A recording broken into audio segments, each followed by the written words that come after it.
Sebuah seni untuk bersikap bodoh amat. Bab 1, jangan berusaha. Charles Bukowski dulunya adalah seorang pecandu alkohol. Senang main perempuan, pejudi kronis, kasar, kikir, tukang utang, dan dalam hari-hari terburuknya, seorang penyair. Dia barangkali adalah manusia terakhir di muka bumi yang bakal Anda mintai nasihat tentang kehidupan. Atau nama terakhir yang ingin Anda lihat dalam deretan buku motivasi jenis apapun. Justru, fakta itulah yang menjadikan sosoknya sempurna untuk memulai buku ini. Bukowski bercita-cita menjadi seorang penulis. Namun karyanya terus-menerus ditolak oleh hampir setiap majalah, surat kabar, jurnal, agen, dan penerbit yang pernah dihubunginya. Tulisannya sangat hancur, kata mereka. Kasar, menjijikkan, tidak bermoral. Dan begitu tumpukan surat penolakan bertambah tinggi, beban dari kegagalan tersebut mendorongnya ke dalam sebuah depresi yang kian diperberat oleh alkohol, yang terus menghantui sebagian besar hidupnya.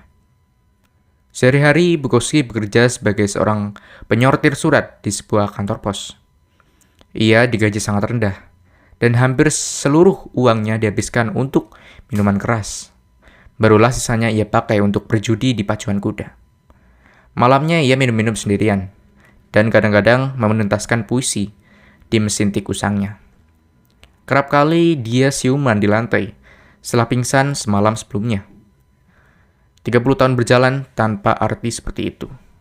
Hampir seluruh waktunya ada dalam bayang-bayang alkohol, narkoba, judi, dan pelacuran.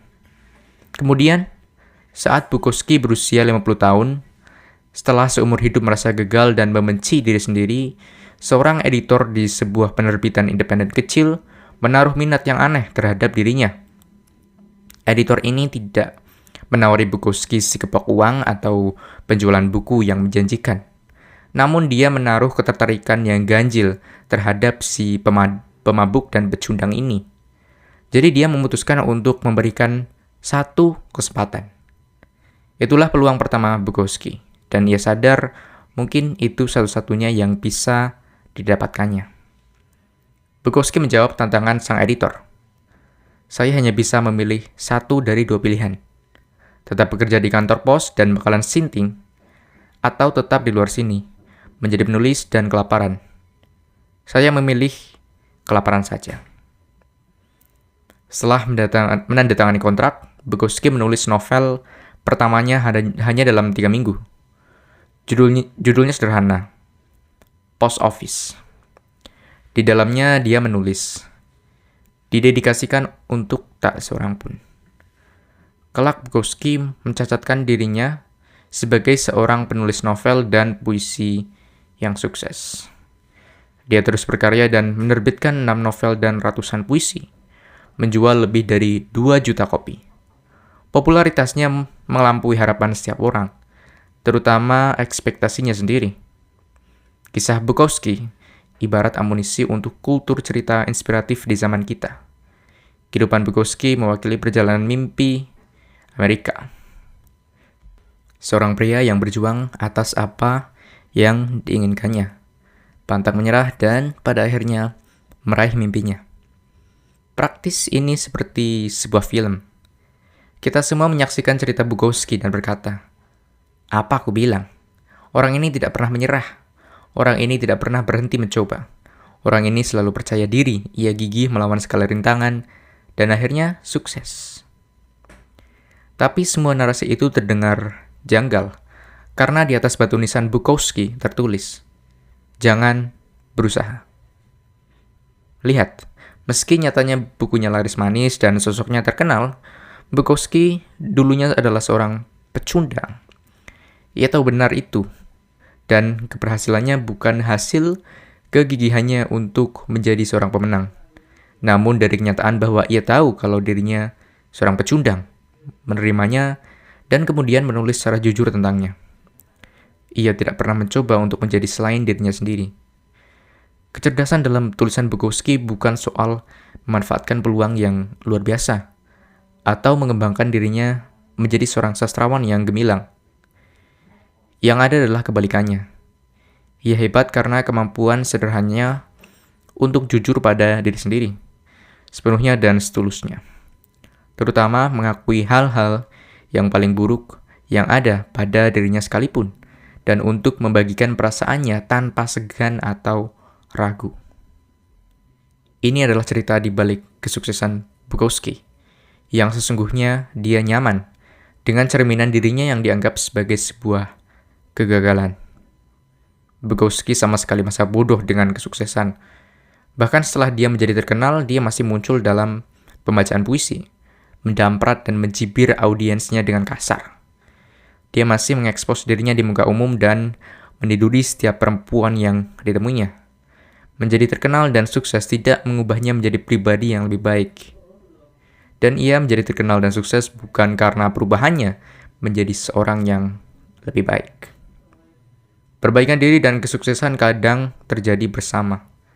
Namun itu tidak lantas berarti keduanya adalah hal yang sama. Budaya kita hari ini terobsesi untuk mewujudkan harapan-harapan positif yang mustahil diwujudkan. Menjadi lebih bahagia, menjadi lebih sehat, menjadi paling baik, lebih baik daripada yang lainnya, menjadi lebih pintar, lebih cepat, lebih kaya, lebih seksi, lebih populer, lebih produktif, lebih diinginkan, dan lebih diagumi. Menjadi sempurna dan mukau. Setiap hari Anda meninggalkan segebok emas 24 karat. Usai sarapan dan mencium istri Anda yang bahenol dan siap melakukan selfie. Lalu berpamitan pada anak-anak Anda yang manis dan gendut. Lalu menerbangkan helikopter pribadi ke tempat kerja yang menyenangkan, di mana Anda bisa menghabiskan sehari-hari dengan mengerjakan hal-hal yang sangat bermakna, misalnya menyelamatkan planet ini. Namun ketika Anda berhenti sejenak dan sungguh merenungkannya, nasihat hidup yang konvensional, segala macam nasihat-nasihat motivasional untuk menjadi pribadi yang lebih positif atau menyenangkan yang selalu kita dengar, sebenarnya justru memberi penekanan pada kekurangan Anda. Nasihat itu langsung menyoroti apa yang Anda anggap sebagai kekurangan dan gagalan pribadi Anda, kemudian menggarisbawahi hal tersebut untuk Anda. Anda mempelajari cara terbaik untuk mendapatkan uang karena Anda sudah merasa tidak punya cukup uang. Anda berdiri di depan cermin dan terus mengafirmasi kalau Anda cantik karena Anda sudah merasa tidak cantik. Anda mengikuti tips berkencan dan menjalin hubungan karena Anda merasa bahwa memang Anda tidak layak dicintai. Anda melakukan latihan visualisasi yang konyol untuk menjadi lebih sukses karena Anda memang merasa tidak cukup sukses. Ironisnya, pengerahan pemikiran pada hal-hal positif ini tentang apa yang lebih baik, apa yang lebih unggul, hanya akan mengingatkan diri kita lagi dan lagi tentang kegagalan kita, kekurangan kita, apa yang harusnya kita lakukan namun gagal kita wujudkan.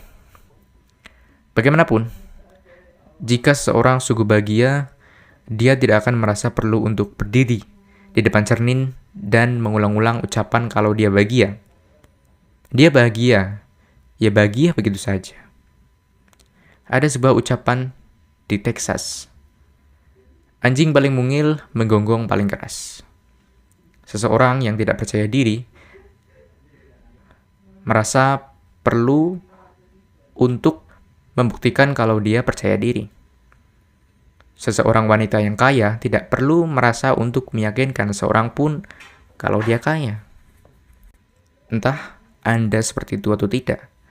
Dan jika Anda setiap saat memimpikan sesuatu, Anda sebenarnya sedang menguatkan realitas bawah sadar Anda, lagi dan lagi bahwa Anda bukan itu.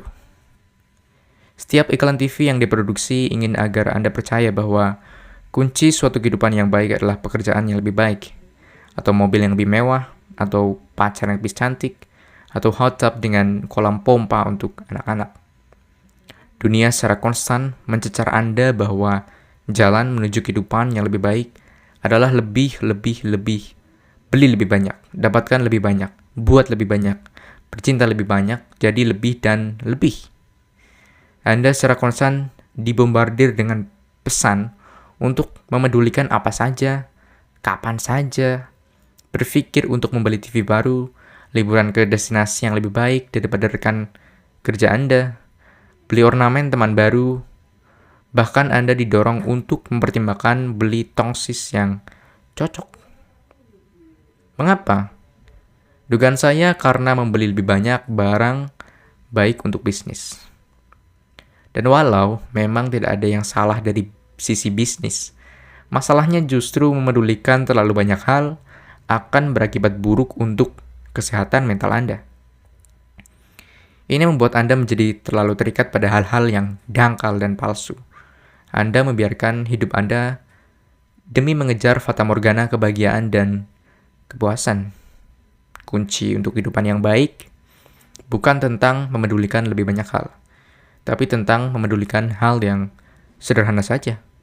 Hanya peduli tentang apa yang benar dan mendesak dan penting. Lingkaran setan.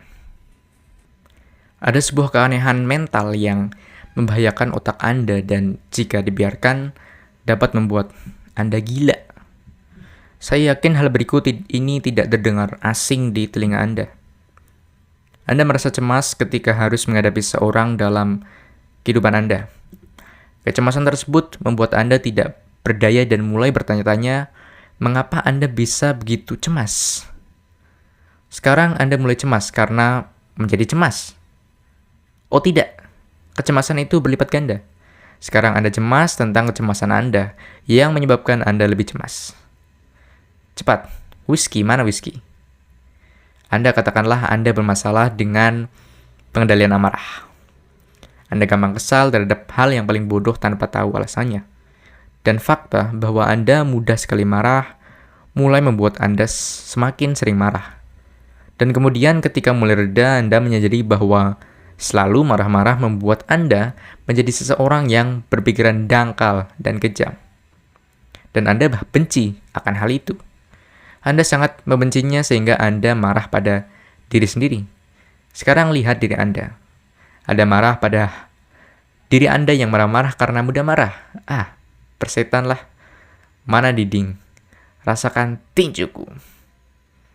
Atau Anda juga begitu khawatir tidak bisa selalu melakukan hal dengan benar sehingga Anda menjadi khawatir tentang betapa besar kekhawatiran Anda, atau Anda merasa begitu bersalah atas setiap kesalahan yang Anda buat sehingga Anda mulai merasa bersalah tentang betapa merasa bersalahnya Anda. Atau Anda sedih dan kesepian begitu sering sehingga membuat Anda bahkan lebih sedih dan kesepian hanya karena memikirkannya. Selamat datang di lingkaran setan. Anda bisa mengalaminya beberapa kali atau lebih. Mungkin sekarang Anda sedang mengalaminya. Tuhan, saya berada dalam lingkaran setan.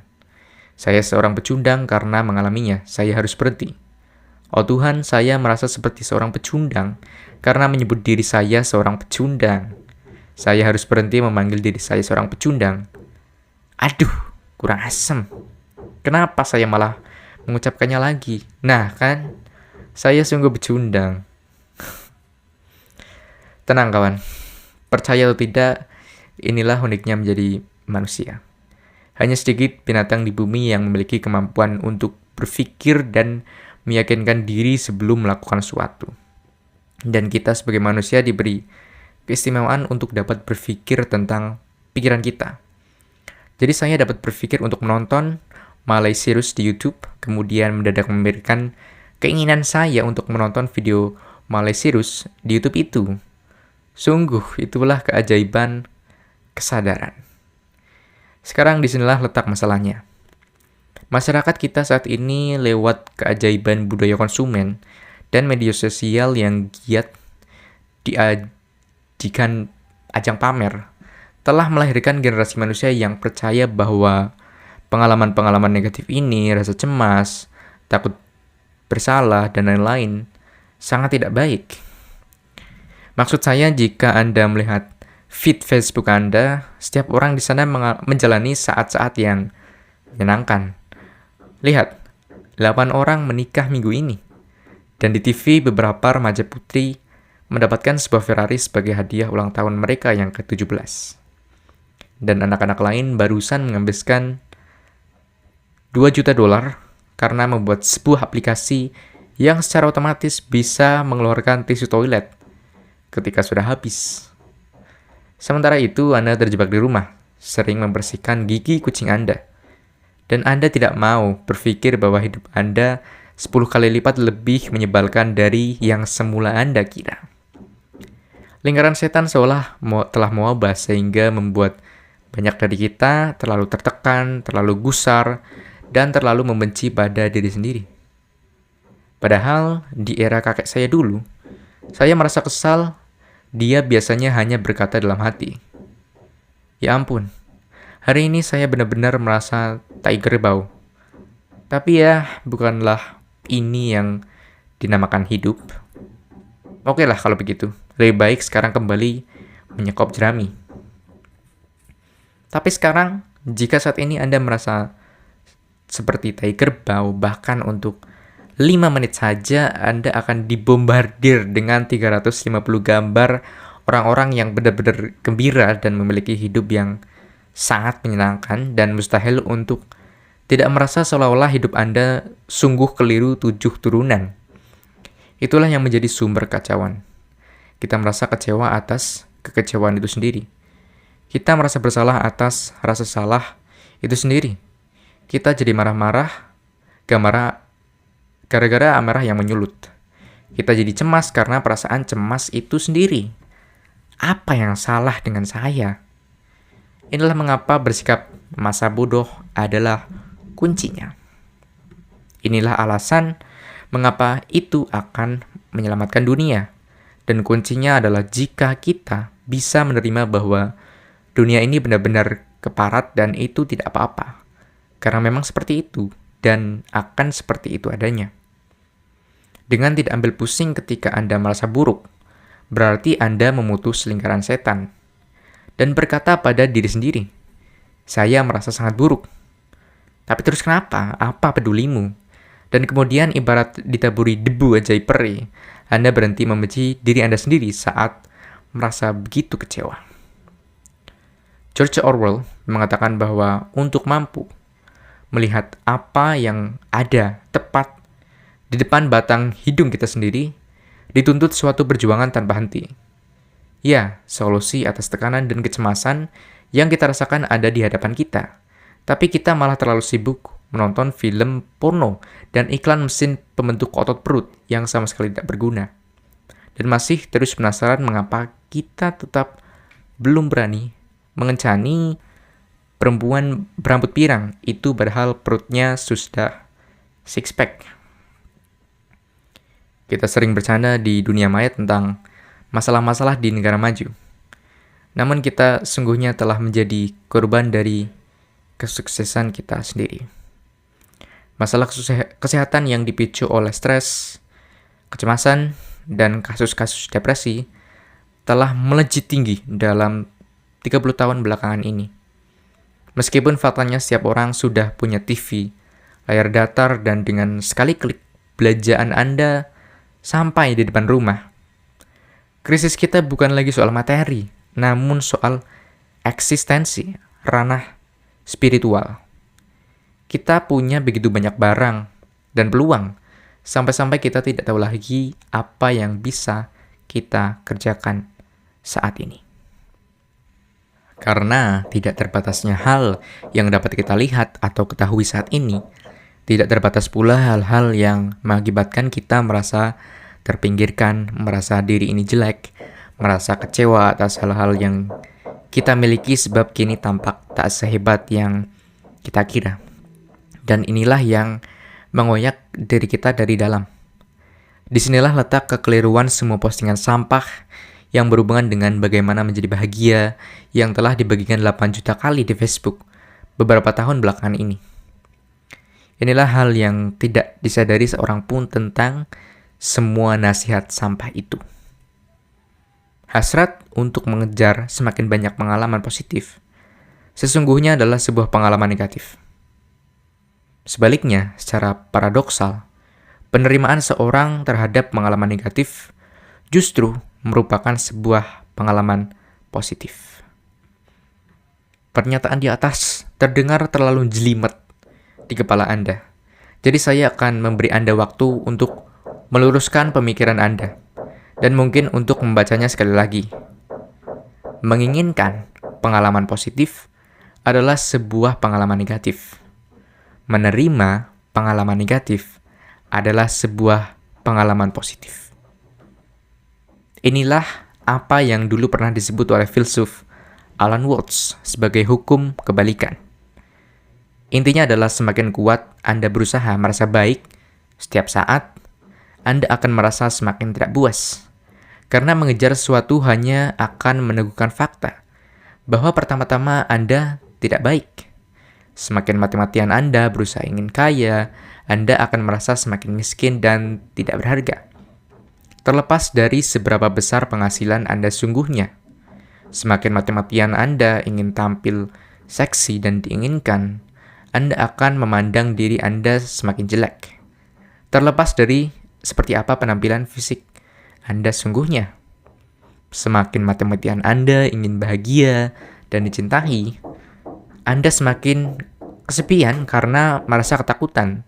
Terlepas dari banyaknya orang yang berada di sekitar Anda, semakin Anda berusaha mendapatkan pencerahan spiritual, Anda akan semakin tertelan oleh diri Anda sendiri, menjadi semakin dangkal untuk dapat mencapainya. Kurang lebih ini menyerupai pengalaman saya saat menjajal LSD, semacam narkoba. Semakin saya melangkah mendekati rumah saya, rumah itu justru semakin menjauh dari saya. Dan ya benar, saya baru saja menggunakan halusinasi LSD untuk membuat suatu penjelasan filosofis tentang kebahagiaan. Tidak masalah kan? Seperti yang dikatakan filsuf eksistensialisme Albert Camus. Dan saya cukup yakin dia tidak sedang di bawah pengaruh LSD saat itu. Anda tidak akan pernah bahagia jika terus mencari apa yang terkandung dalam kebahagiaan. Anda tidak akan pernah hidup jika terus mencari arti kehidupan. Atau dengan kata lain, jangan berusaha. Dan saya tahu yang akan Anda katakan. Mark, ini sungguh membuat saya gerah. Lalu bagaimana dengan tabungan saya yang rencananya akan saya gunakan untuk membeli Camaro, jenis mobil mewah? Bagaimana dengan upaya saya menahan lapar untuk mendapatkan tubuh bagus? Lagi pula saya telah membayar mahal untuk mesin pembentuk perut itu. Bagaimana dengan rumah besar di danau yang selalu saya impikan? Jika saya berhenti mengusahakan itu semua, maka saya tidak akan pernah meraih apapun. Itu bukan yang saya harapkan, kan? Saya senang Anda bertanya. Pernah kan Anda memperhatikan bahwa kadang ketika Anda kurang memedulikan sesuatu, Anda justru mengerjakan hal itu dengan baik? Pernah kan memperhatikan bagaimana seringkali seseorang yang hanya iseng melakukan sesuatu malah sukses? Pada akhirnya, pernah kan memperhatikan bagaimana kadang ketika Anda terlalu fokus pada sesuatu, semuanya justru berantakan? Apa sih yang sebenarnya terjadi? Yang menarik tentang hukum kebalikan adalah ada alasan mengapa sesuatu disebut terbalik, yaitu bersikap masa bodoh sesungguhnya menghasilkan sesuatu yang besar. Jika mengejar hal yang positif adalah hal yang negatif, mengejar hal yang negatif akan menghasilkan hal yang positif. Rasa capek yang Anda alami di gym membuahkan kesehatan dan tenaga yang paripurna. Rentetan kegagalan dalam bisnis menuntun Anda pada pemahaman yang lebih baik tentang syarat-syarat sebuah kesuksesan. Menjadi terbuka pada hal-hal yang membuat Anda tidak nyaman, secara paradoks membuat Anda lebih percaya diri dan karismatis dibandingkan orang lain. Sakit akibat kejujuran menghasilkan rasa percaya dan hormat yang lebih besar dalam hubungan Anda dengan orang lain. Penderitaan dalam melewati rasa takut dan cemaslah yang membuat Anda mampu membangun keberanian dan ketekunan.